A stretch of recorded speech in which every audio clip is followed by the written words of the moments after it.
Ça fait 1 mois et demi que je suis là-dessus. Et enfin, chaque fois que je reçois la parole de Dieu, je reçois un message. Donc, ça vient comme ça, avec un petit carnet. Et puis, je note comme ça. Je vais faire mes cours. Je suis dans la voiture, je note. Ça fait 1 mois et demi que je suis là-dessus. Et cette semaine, j'ai commencé à travailler là-dessus. C'est lundi, plutôt mardi. Et j'ai terminé ça jeudi matin, jeudi dans l'après-midi. Et vendredi, pour mettre sur la clé USB, pour faire tout cela. Enfin, ce n'est pas moi qui le fais. Donc, c'est un message, je crois, qui vient du ciel même, je pense. Hein. Et ça, j'étais dans la voiture et le Seigneur m'a donné ce message, m'a fait parler du 3e ciel, la vision céleste. Et là, j'ai commencé à noter, et le Seigneur m'a envoyé dans 2 Corinthiens. On va lire ça ensemble, et le titre du message, c'est la vision céleste. C'est Paul qui nous dit, l'apôtre Paul qui nous dit, il faut, 2 Corinthiens chapitre 12, versets 1 à 4.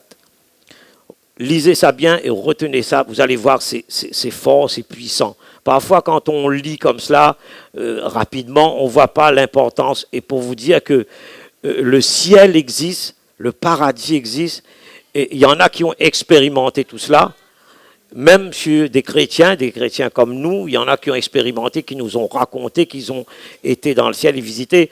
Moi, j'ai fait que fleurer 1 an après de ma conversion, 1 an et demi. J'ai vu certaines choses, que c'est vrai que ça existe. Il y a quelque chose qui, là-haut, il y a une demeure éternelle. Donc, on va lire ça tranquillement. Je ne vais peut-être pas être trop long, mais parfois, il faut être long parce qu'on veut entrer dans la profondeur du message. 2 Corinthiens, chapitre 12, versets 1 à 4. Qu'est-ce qu'il nous dit, Paul? Il faut se glorifier, pas une suspension, cela n'est pas bon. J'en viendrai néanmoins à des visions, on parle de visions, et à des révélations du Seigneur. Je connais un homme en Christ, cet homme, c'est lui, mais il ne veut pas tout à fait le dire, il est modeste, il est humble, Paul. Je connais un homme en Christ qui fut, il y a 14 ans, ravi jusqu'au 3e ciel. 3e ciel. Si ce fut dans son corps, je ne sais pas, je ne sais. Si ce fut hors de son corps, je ne sais, mais Dieu le sait.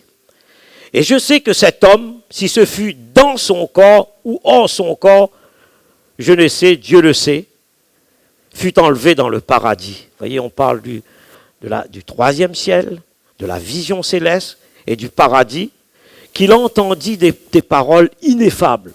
On va détailler tout ça, on va décomposer tout cela et on va voir cela. Qu'il n'est pas permis à un homme d'exprimer. Amen. Alléluia. On va prier avant d'entrer dans le message. Seigneur notre Dieu, notre bon Père céleste, nous te prions cet après-midi, je prie afin que nous puissions recevoir ce message qui vient d'en haut, qui vient de toi, qui vient du ciel, non pas qui vient d'un homme, mais qui vient de Dieu, parce que Dieu existe réellement. Nous prions Saint-Esprit, cher Saint-Esprit, afin que tu puisses cet après-midi nous faire voir, Seigneur, ce paradis, ce ciel ouvert, cette vision céleste. Je te prie, bien-aimé Saint-Esprit, de me saisir puissamment, Seigneur, afin que je puisse apporter ce message, Seigneur, avec révélation, avec force et puissance qui viennent d'en haut, qui viennent du ciel, et que nous puissions être tous impactés, et avant de sortir dans cette salle, que nous puissions dire que vraiment, il y a une réalité dans le ciel. Le ciel est une réalité, au nom de Jésus. Amen. Amen. Alléluia. Donc, c'est quoi le 3e ciel? Le 3e ciel, c'est le paradis. Il le dit, Paul. Il parle du 3e ciel, il parle de la vision céleste, il parle du paradis. Et dans le paradis, qu'est-ce qu'il y a? Le paradis, il y a l'arbre de vie. On parle de l'arbre de vie, c'est la vie éternelle. On parle de tout cela. Et c'est l'endroit où on a chanté tout à l'heure. Je ne sais pas si les filles, quand ils ont choisi le chant, s'ils étaient au courant de ce message. Mais ils parlaient de lieux saints. Vous voyez, c'est un endroit très, très, très, très saint, où réside le Dieu. Dieu réside dans ce lieu très, très saint, dans le ciel, dans le paradis. Et c'est pour cela, dans Éphésiens 4:10, il nous est dit que celui, c'est-à-dire Jésus, qui est descendu, c'est le même qui est monté au-dessus de tous les cieux afin de remplir toutes choses. Et qu'est-ce que ça veut dire? Qu'est-ce que Paul veut nous dire dans ce verset? Prophétiquement, Paul nous dit que ce Jésus est celui qui est descendu. C'est-à-dire, il était dans le ciel, dans les cieux, il est descendu dans les régions inférieures de la terre, c'est-à-dire, il est de son troisième ciel, c'est-à-dire dans ce lieu très très saint où il réside, il est venu.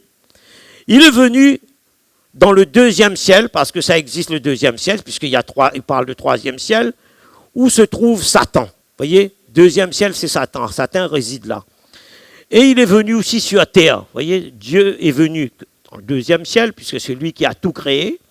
Et il est venu sur le deuxième ciel, il est venu sur la terre, c'est-à-dire là où nous nous trouvons, sur la terre. Amen. Et même sur la terre. Et là, qu'est-ce qu'il est venu? C'est-à-dire après, Jésus est venu, il s'est débrouillé de sa gloire, il est descendu comme un simple homme, lui qui était dans la splendeur de la gloire avec le Père, il est descendu des cieux pour établir quoi sur la terre? Pour établir les apôtres, les prophètes, les évangélistes, les pasteurs, les docteurs.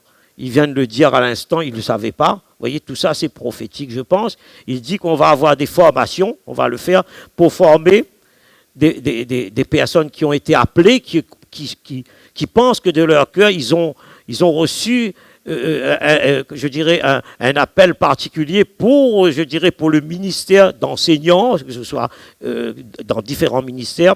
Le ministère, ça s'appelle ministère de Christ. Et donc, Laurent a parlé de tout cela. Et c'est vrai que Jésus est venu établir tout cela.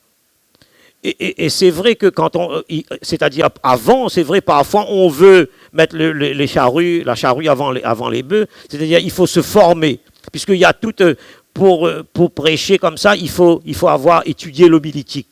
L'homilétique, c'est-à-dire comment préparer un message biblique, avec plusieurs par thème, enfin il verra tout ça, avec par sujet, par thème, par commentaire, il y a toute une méthode, on ne peut pas se lancer comme ça, vous voyez. Et donc, comme Paul et tous les chrétiens, et nous en tant que chrétiens, c'est-à-dire nous qui ont expérimenté comme Paul le troisième ciel, qui ont expérimenté le paradis, il a parlé de ça, Dieu met quand même, je dirais, sur toutes ces personnes-là, un sceau particulier. Il met un tampon, je dirais, il y a un tampon de Dieu, et ces personnes-là, ils ont aussi l'approbation de Dieu, c'est-à-dire pour annoncer la vérité, pour annoncer le vrai évangile, comme l'apôtre Paul le dit. Amen. Alléluia. Donc la définition est posée. On va maintenant entrer dans le premier point. L'expérience du troisième ciel. Paul ici nous parle dans ce texte, il est très humble. Paul, il est très humble avec humilité, il est très modeste. Il est même parfois un peu gêné, je dirais, de parler de tout ça. De raconter son histoire, son expérience avec le Seigneur. Il est un petit peu gêné parce que lui, le grand apôtre, qui est le grand théologien, il est un peu gêné. Il est un peu gêné de dire ce qu'il a vu, ce qu'il a entendu dans le paradis. Concernant, je dirais, parce que concernant comment le Saint-Esprit l'a transporté dans ce ciel, dans ce troisième ciel qui est indescriptible. Donc s'il le fait, c'est-à-dire Paul le fait, il est obligé de le faire parce que pour, je veux dire, confondre ses détracteurs. Parce qu'il y a des personnes qui sont des faux apôtres quelque part, qui enseignent un faux enseignement. C'est pour ça que je vous parle du vrai évangile, de l'évangile de vérité, de puissance. Parce que là, Paul, il est là, il est en train de, il essaye de confondre ses adversaires, ces faux apôtres qui essayent de le discréditer pour dire qu'il n'est pas un vrai apôtre et pour dévier l'évangile, pour emmener un autre évangile. Donc il veut confondre ses détracteurs. Et c'est pour cela qu'il veut défendre son ministère apostolique. Non pas parce qu'il veut se glorifier, ça le gêne un peu de le dire, mais il est obligé de le faire. Parce qu'il y a ces détracteurs qui essayent de le confondre, qui essayent de le discréditer pour essayer de semer la confusion dans ce qu'il apporte comme message. Donc Paul, il dit, s'il apporte quelque chose comme ça, c'est qu'il est allé jusqu'au ciel. On va voir tout à l'heure, on va voir comment il a été transporté. Cela, on va essayer de décortiquer cela. Donc, il veut confondre ces deux acteurs pour montrer que vraiment, il a été un apôtre qui a été vraiment choisi par Dieu. Et vous vous souvenez, vous connaissez cette histoire sur la route de Damas, comment par le Saint-Esprit il a été secoué, le ciel s'est ouvert et que Jésus-Christ est apparu dans ce désert-là et lui a parlé. Donc, Paul ne veut pas se donner de l'importance, il le fait parce qu'il est réellement un témoin oculaire de Jésus-Christ sur les réalités du ciel. Parce qu'il a vu le paradis, il a vu cette demeure éternelle, elle existe réellement. Et le ciel, c'est un ouvrage de Dieu, non fabriqué par des hommes. Et c'est là que le Dieu saint y réside. Amen. Donc, il a vu quelque chose de particulier. Il a vu quelque chose d'extraordinaire. Et c'est dans 2 Corinthiens 5:1 nous dit, nous savons en effet que si cette tente où nous habitons sur la terre est détruite, nous avons toujours dans le ciel un édifice qui est l'ouvrage de Dieu, une demeure éternelle qui n'a pas été faite de main d'homme.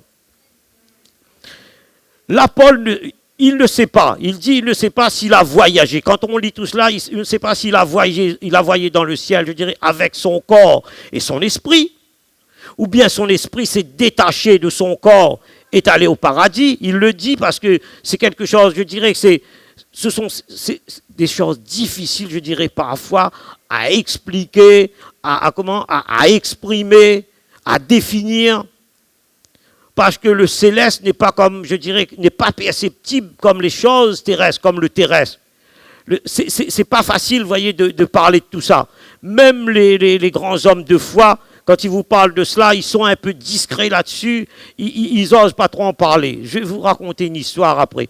Donc cette chose est bien réelle. Paul était bien dans le paradis. Il était bien il était transporté, je dirais, dans cette vision céleste. Il a vu des visions célestes. Ça existe réellement. Vous savez, il y a un pasteur qui m'avait raconté, je le connais très très bien, il m'a dit que quand il était appelé, puisqu'il a ce frère, ce pasteur, avant d'entrer dans le ministère, c'était quelqu'un qui avait un bon poste dans les assurances, et il était sous-directeur. Et il me dit qu'il ne sait pas, bon, certainement, après il était possédé, il ne savait pas pourquoi, une possession démoniaque. Après, bon, ben, il n'était pas converti, on l'a emmené chez le pasteur, il a été délivré, enfin, plusieurs pasteurs, il y avait plusieurs personnes pour le tenir lors de la délivrance. Il m'a raconté après comment il a quitté tout cela parce que Dieu l'avait appelé au ministère. Dieu l'avait appelé pour prêcher l'évangile. Et au départ, il était évangéliste puis enseignant. Il me raconte quand il a eu son appel, vous voyez, tout ça, c'est la vision céleste. Il lisait le prophète Ésaïe dans la nuit, enfin dans le soir, la nuit, il n'y a pas de lumière. Il voyait ses textes sur son appel qui était éclairé. Tout était lumière, la vision céleste. Il me racontait cela. Il me dit qu'il est allé parler avec ses collègues, puisqu'il était un jeune, je dirais chrétien, un jeune converti. Il n'avait jamais prêché, il ne connaissait pas tout cela. Et puis il racontait, il est bizarre, il est fou. Il dit certainement ça recommence son affaire, son histoire, vous voyez. Donc il dit non, c'est pas possible. Après il raconte à un autre, il dit écoute, il m'est arrivé quelque chose, est-ce que c'est normal? Il dit 3-4 fois j'ai fermé, et j'ouvrais la Bible dans le noir, je voyais le même texte en lumière. Il dit non, il dit c'est pas possible. Il dit c'est pas possible, il dit ça, tu commences un peu à dérailler, etc. Donc finalement il dit bon ben écoutez, il va mettre ça. Il dit, après, quelqu'un lui avait dit, écoute, vaut mieux ne pas parler de toute cette affaire-là, parce qu'ils ne vont pas te croire. Arrête avec tout cela, garde ça pour toi. Et un jour, il y avait un pasteur de la métropole qui était venu, il a parlé un petit peu de tout ça, et il lui a dit la même chose. Il dit, ah non, il n'a jamais vu, jamais entendu parler de tout ça. Vous voyez, donc, les réalités du ciel, ça existe. La vision céleste existe, mais c'est vrai que c'est quelque chose de difficile à expliquer. Et les gens peut-être ne vont pas croire. C'est vrai aussi, il y a certains aussi qui fabulent, vous voyez, qui essayent de raconter des histoires, vous voyez, pour essayer de donner de l'importance. Mais Paul, il est assez discret là-dessus, vous voyez. Il est humble, il n'ose pas, il donne pas trop des explications là-dedans, vous voyez. Mais donc, il va avec humilité, avec modestie, vous voyez. Amen. Donc, vous voyez que le paradis existe Et donc, dans 2 Corinthiens 14, 18, nous confirme ceci, nous dit, parce que nous regardons non point aux choses visibles, mais à celles qui sont invisibles. Car les choses visibles sont passagères et les choses invisibles sont éternelles. On peut le relire parce que nous regardons non point aux choses visibles, les choses palpables, les choses qu'on voit, le pupitre, etc., mais à celles qui sont invisibles. Les choses qu'on voit, je dirais, par le Saint-Esprit, que ce que Dieu nous donne sont les dons de Dieu invisibles, car les choses visibles sont passagères et les choses invisibles sont éternelles. Qu'est-ce que ça veut dire? Vous voyez, là nous sommes sur cette terre. C'est une demeure, je dirais passagère. Et c'est vrai, toutes ces choses-là, l'apôtre nous dit, Paul nous dit, tout cela va être ébranlé. Tout cela va disparaître. Mais ma parole ne passera pas. Toutes les choses vont passer, mais ma parole non. Ça, elle existera toujours. Alléluia. Amen. Donc Paul nous semble nous dire que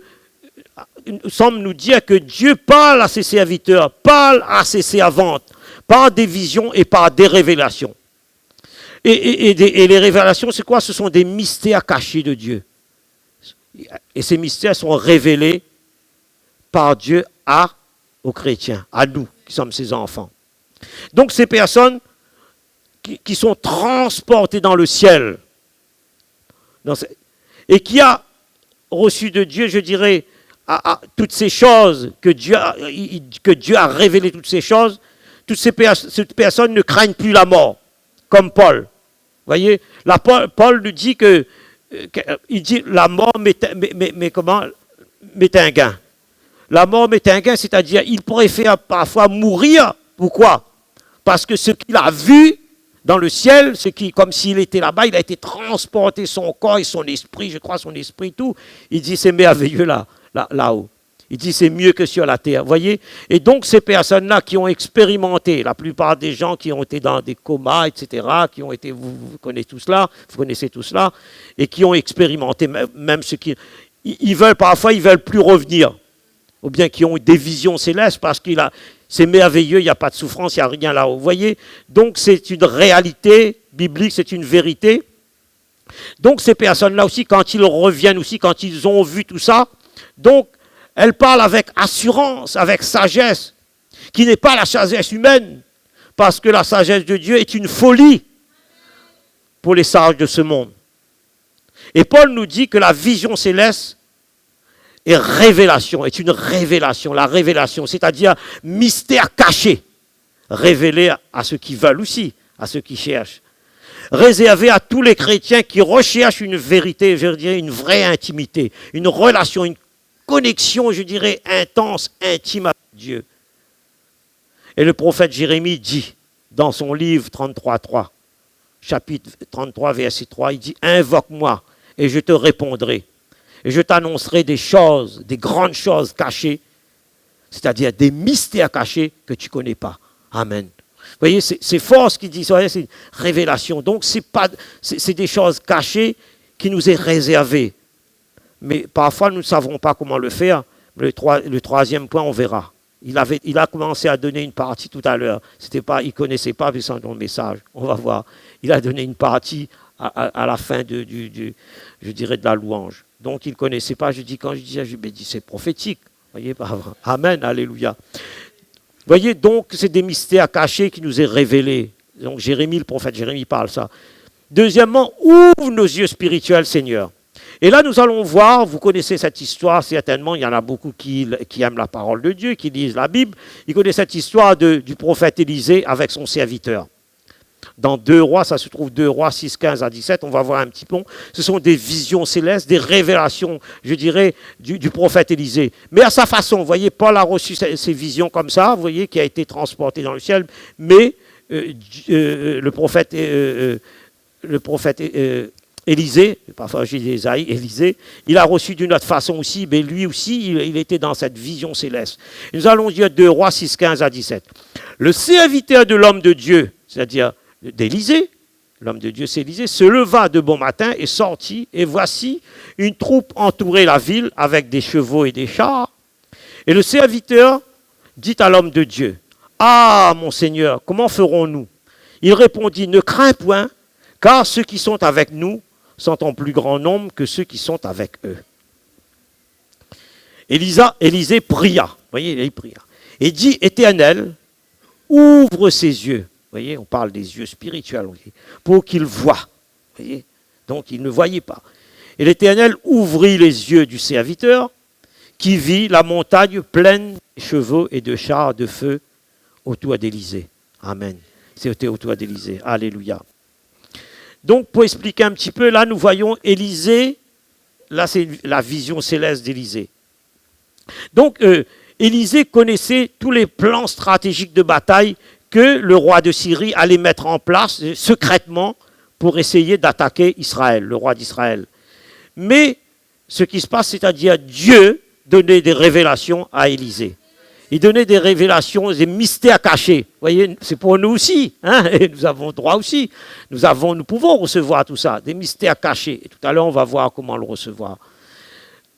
Donc, il donnait des visions célestes, c'est-à-dire la Syrie était un ennemi d'Israël, et à chaque fois que le roi de Syrie mettait un plan, il mettait un plan de bataille, il mettait une stratégie pour essayer d'attaquer Israël, Élisée était le premier à savoir, parce qu'il recevait des révélations de Dieu, des mystères cachés. Dieu lui a donné tout cela en secret. Et là, qu'est-ce qui s'est passé? Qu'est-ce qui se passe? C'est-à-dire le roi des Syries, il disait, oui, mais dans mon armée, il doit y avoir des personnes qui me trahissent. Il y a des traîtres quelque part qui donnent des renseignements, des informations à Élisée pour qu'il voit tout ça, puisque à chaque fois mes plans sont déjoués. Et là, il dit non. Il y a un chef qui dit non au roi. Il y a un homme de Dieu.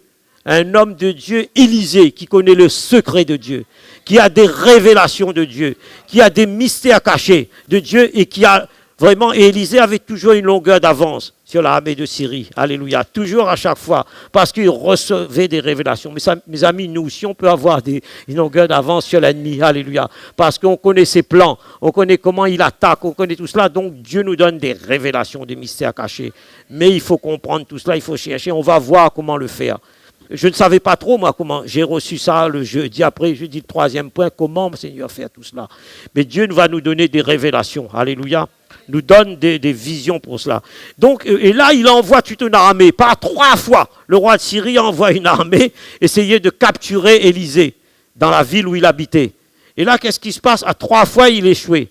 Et là, et à un moment donné, le serviteur d'Élisée, qu'est-ce qu'il dit? Il dit, ben voilà, il voit de ses yeux physiques, voyez, il ne voit pas ses yeux spirituels. On a lu des textes comme ça qui nous montrent que vraiment les choses célestes, les choses spirituelles ne se voient pas avec les yeux physiques, voyez, avec l'esprit. On va voir tout ça avec le Saint-Esprit qui déconnecte notre esprit avec l'esprit de Dieu, du ciel.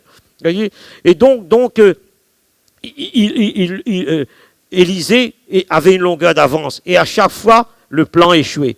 Et là, il ne le voyait pas, lui. Il ne voyait pas. Et Élisée pria. Il pria. Donc, il avait prié, et là, les yeux de son serviteur s'est ouvert. Sur le ciel. Le ciel s'est ouvert. Et là, il a vu des chars de feu. C'est-à-dire toute l'armée céleste de Dieu est descendue sur la montagne. Vous voyez, comme si le ciel s'est ouvert et il descend à l'instant dans ce lieu-là, vous voyez, et on voit le ciel s'ouvrir, il voit l'armée céleste. Il avait aussi, comme l'apôtre Jean ou dans l'Apocalypse, il voit toutes ces choses-là, vous voyez. Et donc, il avait une longueur d'avance, vous voyez. Donc, c'est pour ça que c'est très important, vous voyez mes amis, que nous soyons connectés avec le ciel, avec Dieu. Amen.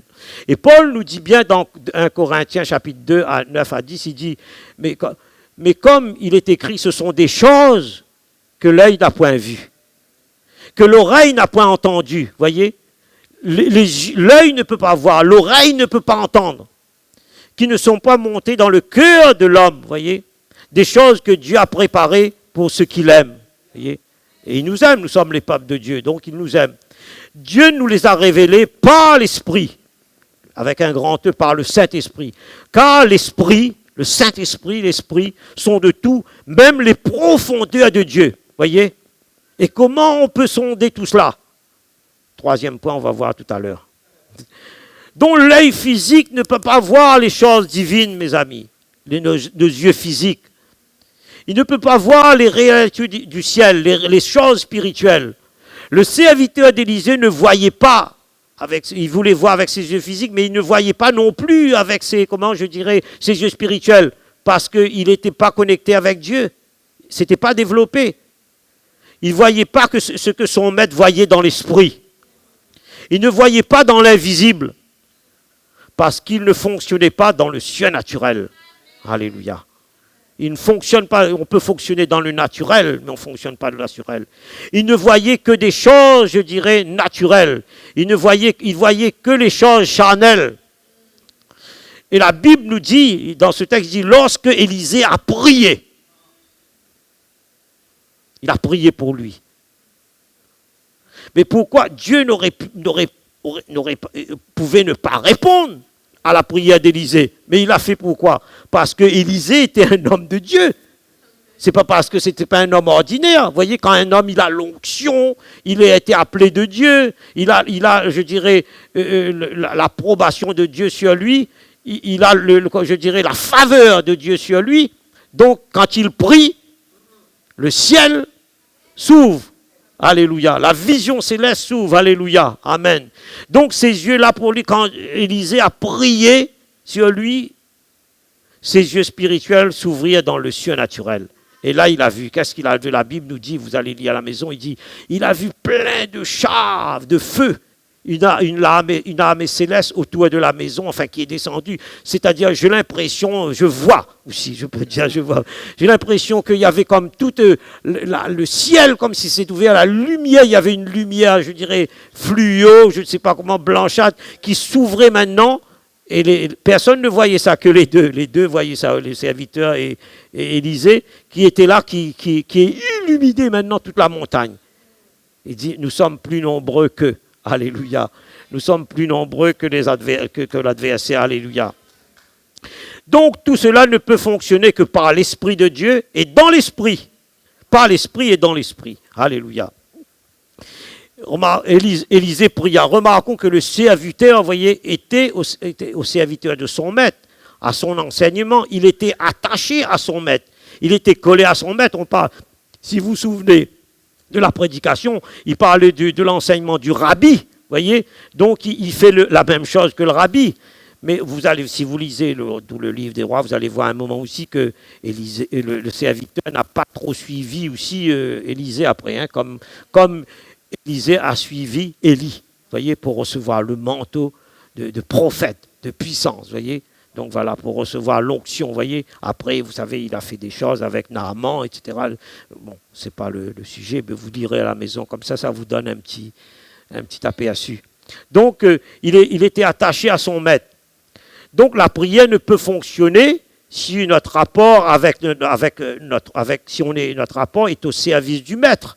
Vous voyez, si on est en connexion avec le maître, si on est enseignable, si on veut recevoir aussi. Est-ce que veut-on réellement recevoir ce que le maître veut nous le donner? Ça, c'est une question qu'on peut se la poser. La prière d'Élisée a ouvert les yeux de son serviteur sur les réalités de la vision céleste. Donc, dans le ciel, comme on l'avait dit, il a vu toute l'armée céleste qui veillait sur eux. Alléluia.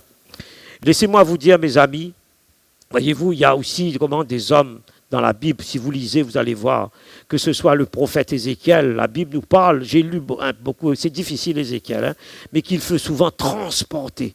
Il dit son esprit lui-même, il se transportait, d'une ville à une autre.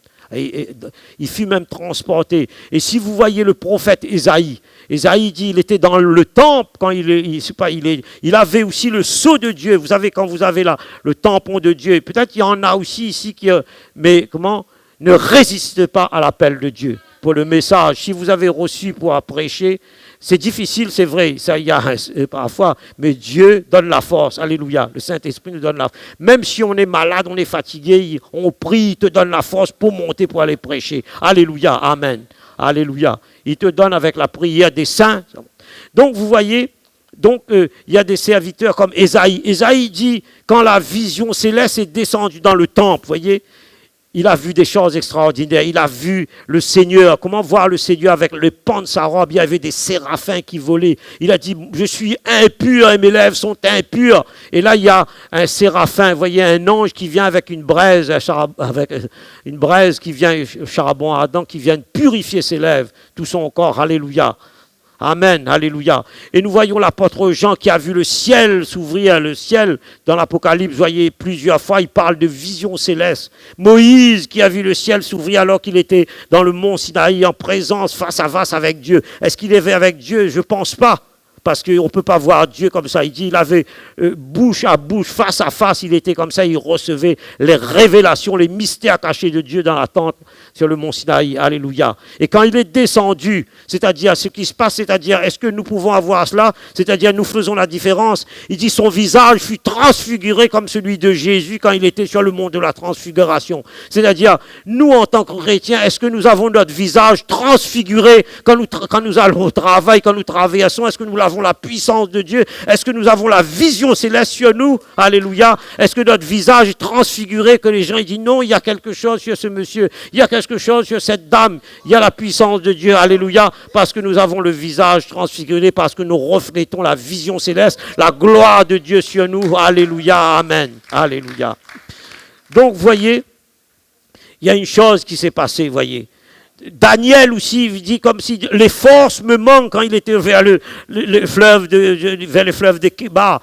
Il était là et qu'il a vu vraiment dans le ciel descendre là. Et il a vu Dieu quelque part. Il dit il a vu un homme avec des cheveux longs, etc., une ceinture en or. Il dit qu'il n'avait plus de force. Il tenait plus sur ses jambes. Il dit l'ange est venu. Il dit il est venu, il lui a touché son épaule. Il dit les forces sont revenues. Voyez, donc la vision céleste est descendue sur lui. Voyez, nous pouvons le recevoir, ça, on va voir ça tout là, le troisième, alléluia.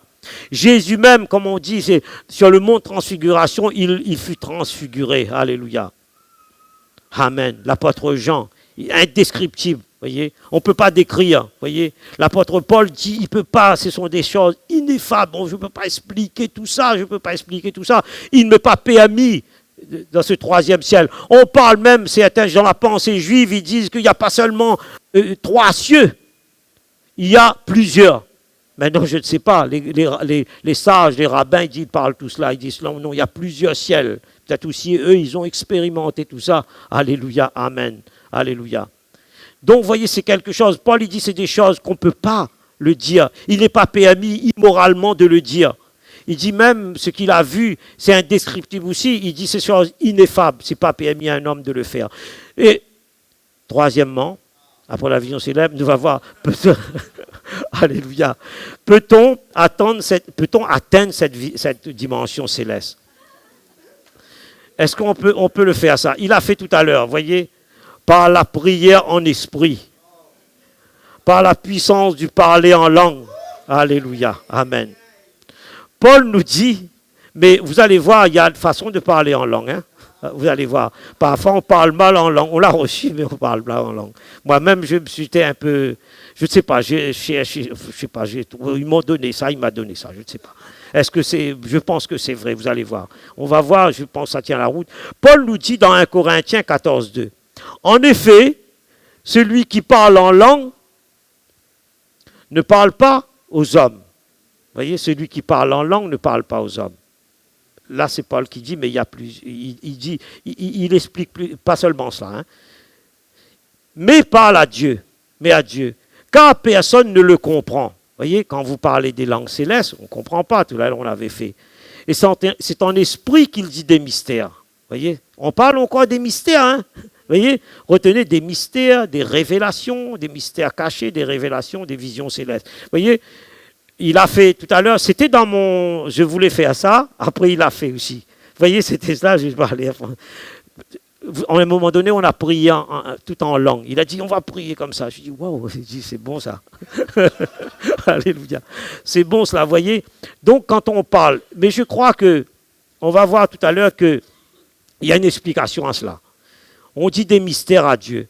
Nous voyons dans ce verset 2, 14.2, Paul nous dit, nous parlons encore des mystères des langues, sont un moyen de communication avec Dieu. Vous voyez, nous parlons en langue, et puis parce que notre esprit est en relation avec l'esprit de Dieu.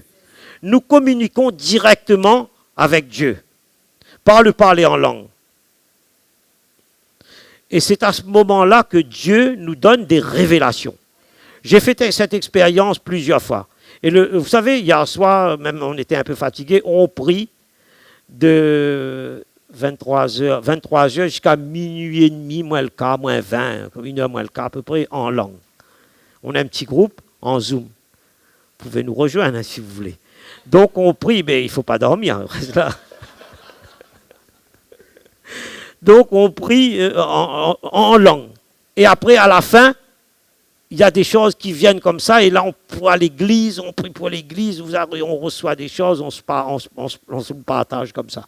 Et après, on va dormir, parce que c'est vrai, il est tard pour se lever le matin.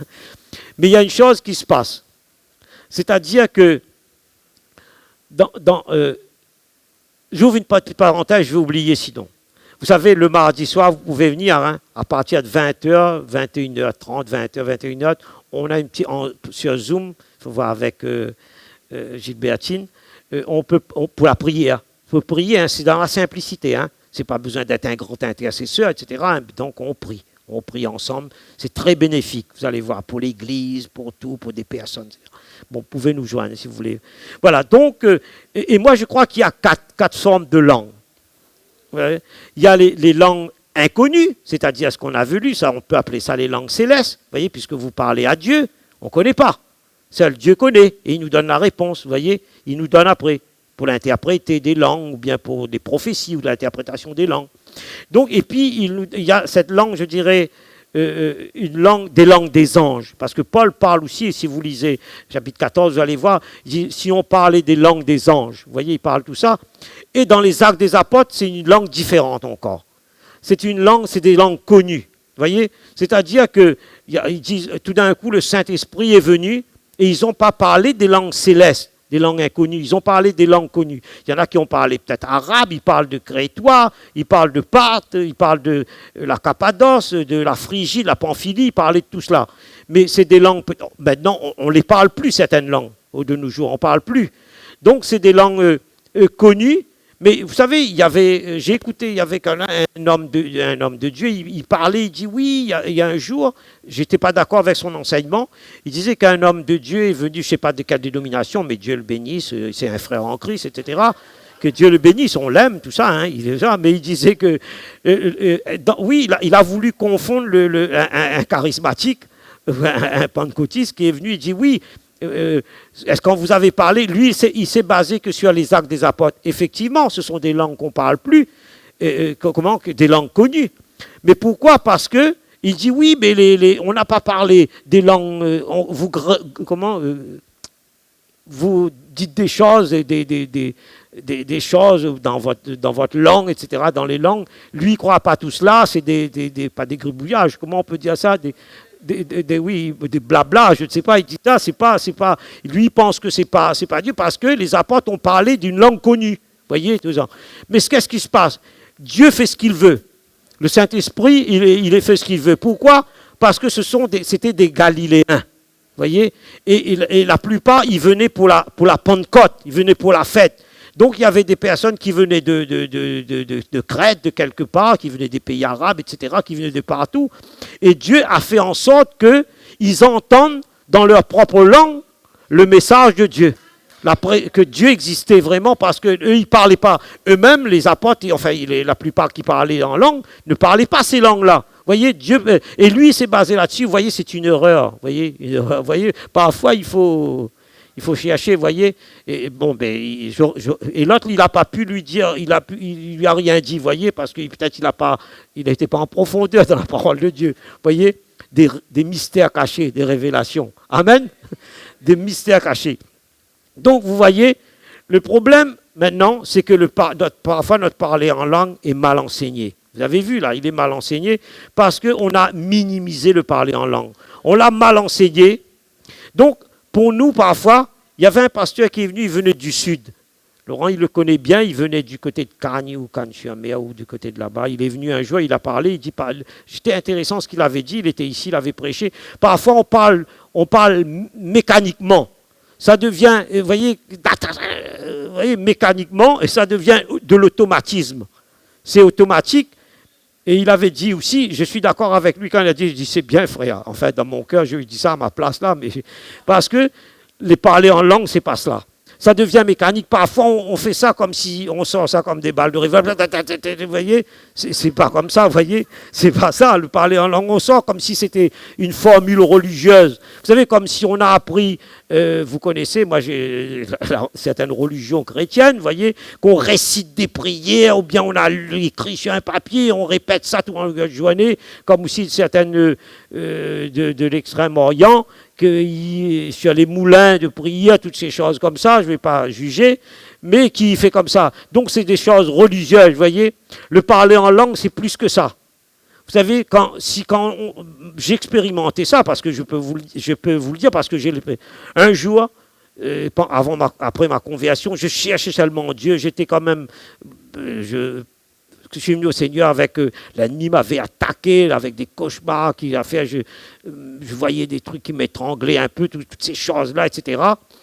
Et là, j'ai tellement cherché Dieu, j'allais dans la cour, etc. Mais un jour, je jeûnais tous les mercredis. Et là, j'étais dans ma chambre, je priais en langue. Je priais tranquillement. Mes amis, je me suis mis à chanter en langue. Une langue peut-être orientale que je ne connaissais pas. Je suis monté, moi je chante un peu faux. On me dit non, mais Dieu va prier pour moi, il va arranger ma voix. Hein. Donc je me suis lancé dans un chant en langue, comme un chant oriental ou je ne sais pas, peut-être indienne, je ne sais pas, ça ressemblait un peu cela. Mais c'était joli, hein. C'est très joli, mais ça ne venait pas du diable, hein, c'est pas vrai, hein, ça c'est vraiment de Dieu, je connaissais, parce que je suis allé monter dans l'aigu, je ne voulais pas m'arrêter, ça a duré près d'au moins 1 heure, j'avais des larmes qui coulaient, je chantais en langue comme ça, c'est comme si c'était langue angélique, je me suis surpris aussi, j'étais surpris, je dis après je ne voulais pas m'arrêter, je voulais qu'il me garde ça, mais c'est plus pareil après, je ne sais pas, mais pour vous dire que la prière en langue, c'est-à-dire on prie, je dirais, avec comme quand vous priez, voyez, quand vous adorez, voyez, et puis quand vous et ça vient et Dieu nous donne des nouvelles langues. C'est-à-dire vous commencez peut-être pas avec des balbutiements, la glossolalie comme on parle, et après il vous donne des langues avec plusieurs langues même. Je sais que je parle plusieurs langues, donc ça c'est des mystères de Dieu, c'est pas moi. Hein, donc il nous donne plusieurs langues, ça se mélange, voyez, et ça devient harmonieux. Voyez, et ça devient céleste, ça devient comme la vision céleste. Et donc c'est pas comme une prière, je dirais, profonde.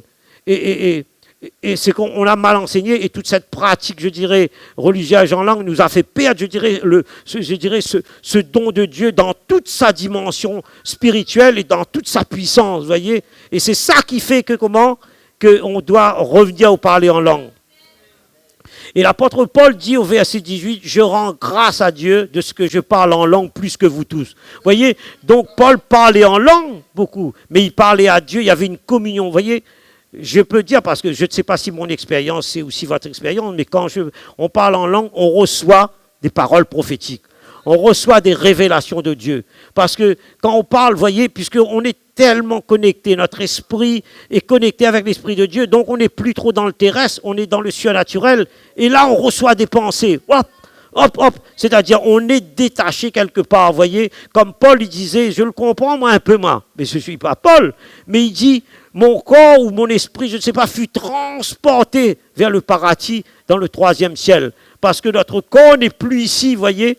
Et c'est pour ça, souvent, il y a des grands hommes, des femmes de Dieu qui ont l'onction, vous voyez, surtout des hommes et des femmes de réveil, ils n'ont plus avec nous parfois, vous voyez. Ils sont tellement avec Dieu et on reçoit des révélations, on reçoit des mystères cachés, ce que Jérémie nous dit dans 33.3, vous voyez. Et c'est ça qu'on doit revenir au parler en langue, mais je dirais, ben ces jours, vous pouvez nous joindre. Avant, on peut prier un matin comme ça, on prie en langue, mais harmonieuse. Vous allez voir, les chants vont venir. C'est pas qu'on a fabriqué tout cela, hein. Ça vient comme cela. Alléluia. Donc, sa vie d'intimité avec Dieu était sa communion de prière en langue avec Dieu. Et c'est là que son esprit recevait, je dirais. C'est là que son esprit voyageait dans des visions célestes, dans des révélations du Seigneur.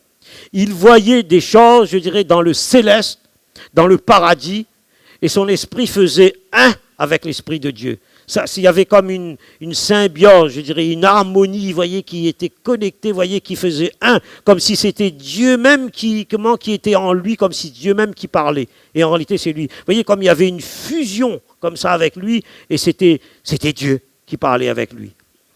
Donc, et des choses pratiques, je dirais, c'est des choses pratiques qu'on doit revenir, des conseils pratiques. Donc, la prière en langue, c'est la prière par l'esprit, la prière en esprit, par l'esprit et en esprit.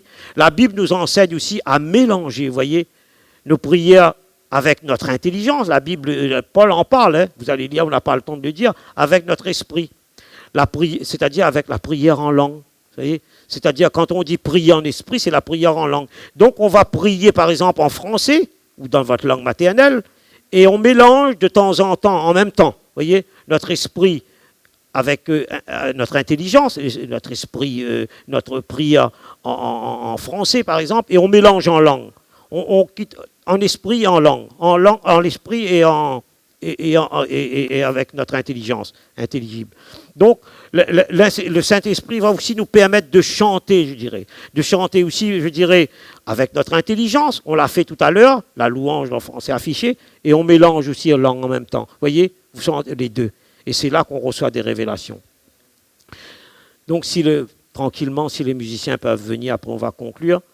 Donc, et qu'est-ce qu'on va faire aussi? La prière, avec notre intelligence, la prière en langue, la prière, c'est-à-dire en esprit, et aussi les chants en langue, avec l'adoration, avec la prière en français, les chants en français, et sans oublier aussi la méditation de la parole de Dieu. On mélange tout ça ensemble, vous voyez, vous avez là, on mélange ensemble. Donc, ça ne veut pas dire qu'on doit lire la parole de Dieu. Ça ne sert à rien de lire la Bible, je dirais, rapidement comme ça, etc. Vous prenez un texte, des versets, vous restez dessus. Et la Bible parle de méditation, de méditer, c'est-à-dire on va voir, mais qu'est-ce qu'il dit là-dedans?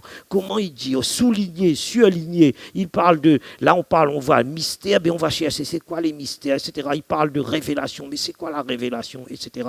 Donc on va essayer de trouver cela, comme cela, et comme ça, on comprend mieux la parole de Dieu, et on reçoit plus de Dieu. Donc la Bible n'est pas un livre ordinaire, la Bible n'est pas un livre de littérature.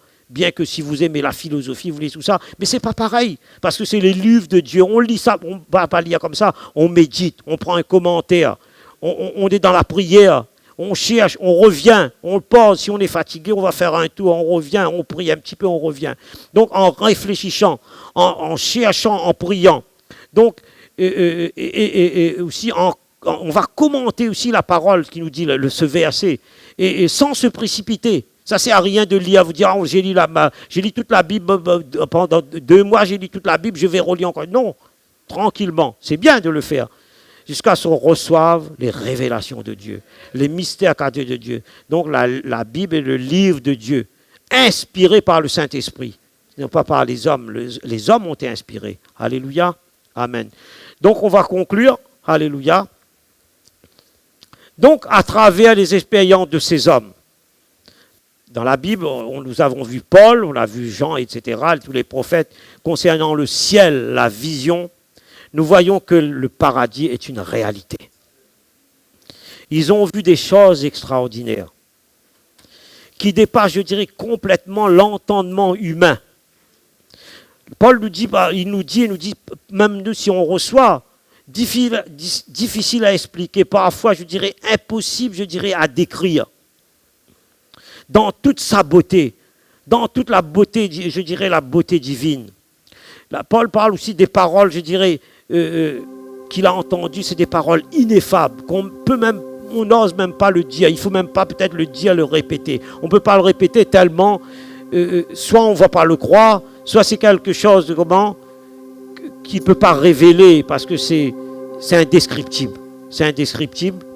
Et c'est pour ça, dans 2 Corinthiens 5:1, il nous dit aussi, nous savons en effet que sur cette tente où nous habitons sur la terre est détruite, nous avons dans le ciel, parle toujours dans le ciel, un édifice qui est l'ouvrage de Dieu.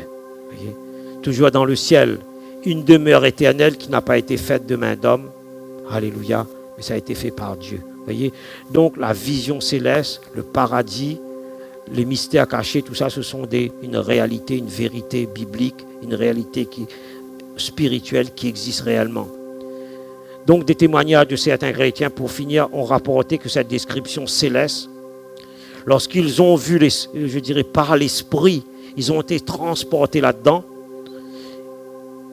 ils ont vu la grandeur de Dieu, ils ont vu la puissance de Dieu, ils ont vu la beauté de Dieu dans toute sa splendeur, ils ont vu le ciel. Et en général, toutes ces personnes sont appelées par le Seigneur, ceux qui ont reçu ça, je dirais, et souvent ils deviennent des enseignantes dans ce domaine, le témoin du paradis. Et ces personnes qui ont vu ça, je dirais, ils font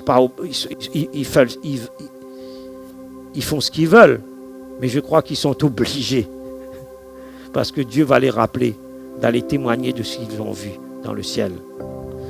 Alléluia, amen. Je dois vous dire, comme l'apôtre Paul, s'il n'a pas dit, moi j'ai fait une petite expérience, et après comme aussi, comme je vous dis, dans cette période, dans cette transportation, un peu dans ce transport-là, c'était quelque chose de fort, d'extraordinaire, on ne peut pas résister devant la puissance de Dieu. Ça, je m'arrête là. Donc, c'était quelque chose qui existe vraiment. Et c'est vrai que Dieu, je crois que Dieu vous invite à cela. Vous invite à cela. Il y a des personnes peut-être qui ont expérimenté tout cela. Donc, on a vu tout cela. Il y a comment je veux dire ça? Il y a la pratique maintenant. Il y a la pratique, il y a le parler en langue. Si vous voulez on va prier là, on va prier ensemble. Que Dieu vous bénisse, mes amis, mes frères et sœurs, que Dieu bénisse sa parole. Amen. On prie.